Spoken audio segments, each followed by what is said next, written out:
Cooling measures. We hear these terms too often in recent times.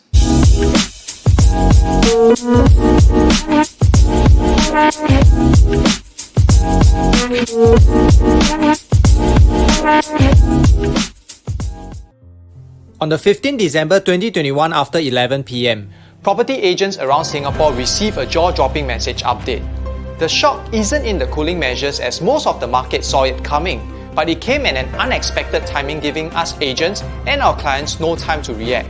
Seems like our government has indeed learned from the previous cooling measures in 2018 of how efficient we can be. The three main changes announced are targeted at different segments of the market, and the golden question is, who are the real winners of the cooling measures? Let's find out.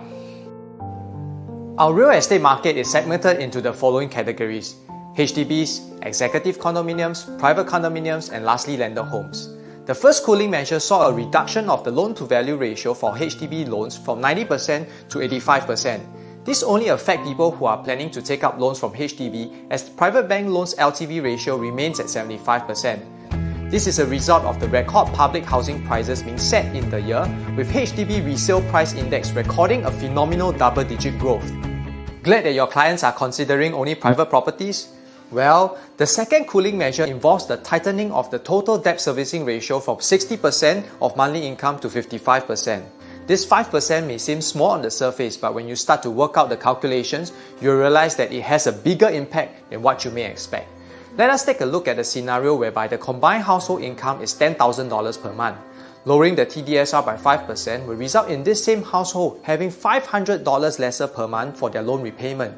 This will easily knock off more than $100,000 from their eligible loan quantum, hence reducing their housing affordability. Lastly, additional buyer's stamp duty has been revised upward. The rate of this additional tax on property depends on your citizenship status and your number of existing properties. The new changes of between 5 to 15% increment affect mainly entities, foreigners, and people with more than one property. In summary, the series of cooling measures introduced has impacted people who are considering both public and private housing. However, there's a special group of clients who are least affected by these changes, and they are the people who are considering the hybrid executive condominiums. ABSD? Well, you don't need to pay ABSD even if you upgrade to an EC before selling your flat. LTV reduction? EC buyers are only allowed to take loans from private banks, hence LTV of 75% remains unchanged. Although loans for EC are technically still bounded by the lower TDSR, in most circumstances, buyers are not affected by this change. Why?